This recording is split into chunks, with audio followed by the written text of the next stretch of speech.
Assalamualaikum warahmatullahi wabarakatuh. A'udzubillahi minasyaitonirrajim. Bismillahirrahmanirrahim. Rabbi shodri wa yassir li amri wahlul 'uqdatam min lisani yafqahu qouli. Perkenalkan, nama saya Riki Subagja. Saya dari Prodi Ilmu Administrasi Bisnis Ramba 3. Di sini saya akan memenuhi tugas mata kuliah Sistem Politik, yaitu mengenai materi PPKM, setuju atau tidak setujunya. Saya tidak setuju dengan peraturan PPKM sekarang, karena banyak sekali dampak yang sangat merugikan masyarakat, baik itu saya sendiri yang terkena dampak dari PPKM tersebut.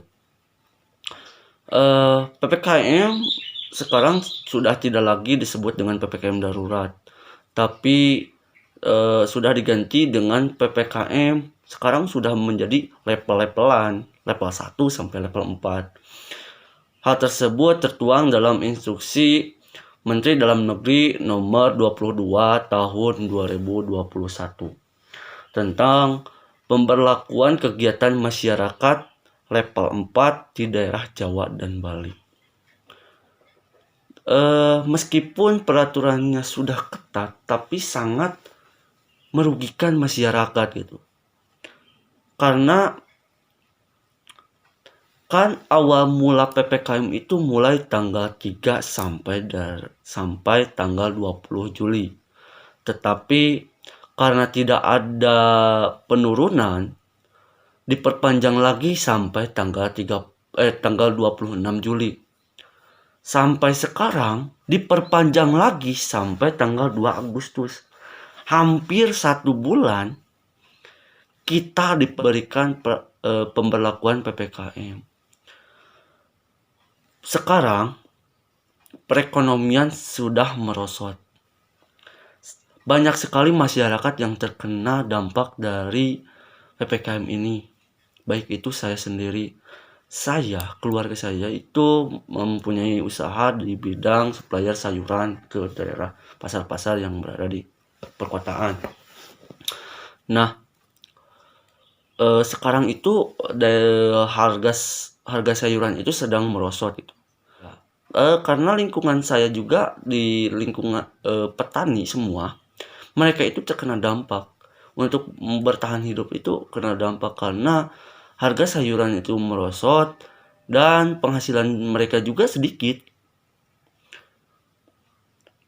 Tapi alhamdulillah kami di daerah perkampungan masih bisa bertahan hidup karena mempunyai makanan gitu. Tapi untuk saudara saya yang berada di Bandung, mereka kan dia itu jualan bakso ya. Dia itu sudah dilarang oleh Satpol PP dari aparat pemerintah untuk tidak berjualan lagi. Dia bisa saja tidak berjualan, tapi bagaimana dengan anak dan istrinya? Siapa yang bertanggung jawab untuk membiayai mereka, gitu, keluarganya? Paman saya itu yang bernama Pak Asep. Dia seperti kucing dan tikus dengan aparat pemerintah. Karena ketika ada aparat pemerintah, dia pasti bersembunyi. Tapi ketika tidak ada, dia pasti berjualan. Bahkan sekarang ketika berjualan juga, tidak ada pembatasan jam-jam tertentu sampai jam 8. Harus take away, harus delivery, hanya ojol yang bisa beli, tidak boleh makan di tempat gitu. Dan penghasilannya juga udah alhamdulillah dapat sehari 150 atau 100 juga udah besar itu. Bahkan pernah dia itu berjualan tidak mendapatkan uang gitu. Saking mirisnya peraturan PPKM sekarang. Yang selanjutnya itu sekarang sanksi dari mulai penyekatan hingga dengan berujung penjara. Ada video yang viral itu dari Kang Asep Lutfi. Dia itu yang mempunyai kedai kopi. Dia itu rela dipenjara selama 3 hari daripada dia harus membayar denda sebanyak 5 juta. Ketika dia ditanya kenapa dia rela dipenjara selama 3 hari daripada membayar denda 5 juta, karena menurut dia untuk mendapatkan uang 5 juta selama 3 hari itu tidak mungkin. Kedai kopi berapa sih? Penghasilan sehari itu berapa? Untuk mendapatkan uang 50 ribu juga udah sulit. Apalagi mendapatkan uang 5 juta gitu. Dia rela dipenjara daripada untuk membayar denda. Dan ada juga Kang Ahmad Sopyan, pedagang angkringan yang di daerah Pamulang, yang juga videonya viral. Ketika itu ada Satpol PP yang lewat, dia udah ada info bahwa ada aparat pemerintah yang sedang razia untuk pedagang UMKM. Dia tuh mematikan lampu. Dan ketika ada Satpol PP lagi balik lagi gitu dari yang udah lewat tadi, kebetulan dia itu menyalakan lampu karena ada pesanan take away gitu dari ojek online. Dan saat itu rame gitu. Kenapa? Karena dari aparat Satpol PP itu harus ditutup gitu. Tapi Kang Sopyan kan tidak berjualan juga mematuhi aturan gitu, tidak sampai jam 8 malam, dan makannya juga take away gitu. Terus sekarang Menteri Keuangan Sri Mulyani mengeluhkan masih lambatnya pemerintah daerah dalam mencairkan dana sosial untuk memulihkan perekonomian. Sangat benar sekali. Di daerah saya untuk perekonomian itu sedang anjlok. Bantuan tidak ada. Ada bantuan PKH.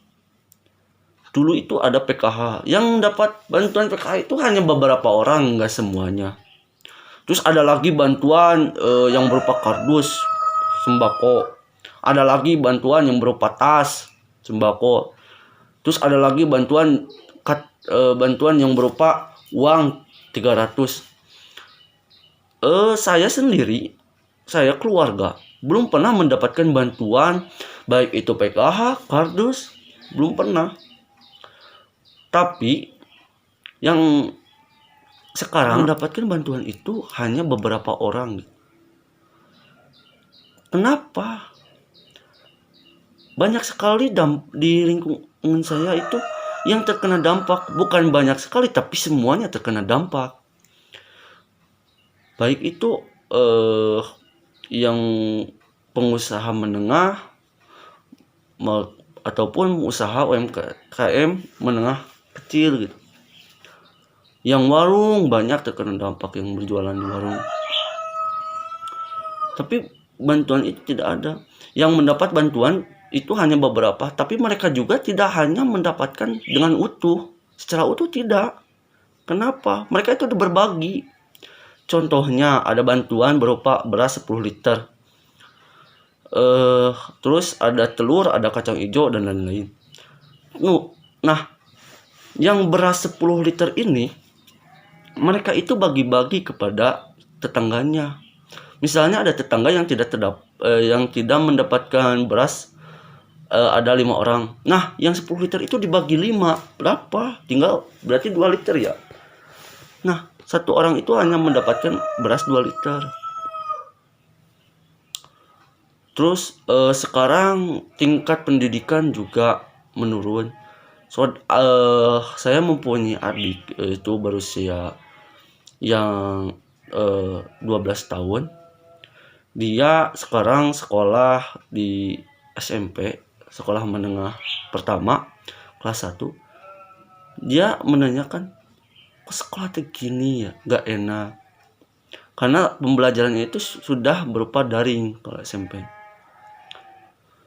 Dia tidak mudah mengerti gitu pembelajarannya karena daring.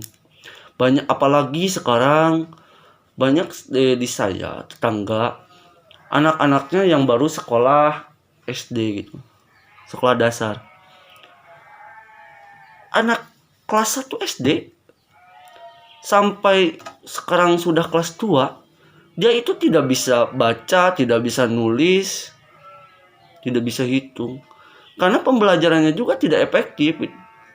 Apa yang disampaikan tidak ada. Dia naik kelas, cuma ikut aja naik kelas. Tidak ada. Dia tidak bisa baca, tidak bisa nulis. Sedih sekali saya dengan pendidikan sekarang dan perekonomian sangat merugikan. Semoga peraturan PPKM ini dilonggarkan lah, karena kasihan masyarakat. Untuk peraturan semakin ketat peraturan, maka semakin sengsara masyarakat. Aparat pemerintah itu digaji, tapi mereka yang tidak berjualan dapat uang dari mana ketika peraturan pemerintah itu diperketat? Mungkin cukup sekian yang bisa saya sampaikan. Apabila ada kesalahan baik itu tutur kata, mohon dimaafkan. Wabillahi taufiq wal hidayah. Wassalamualaikum warahmatullahi wabarakatuh.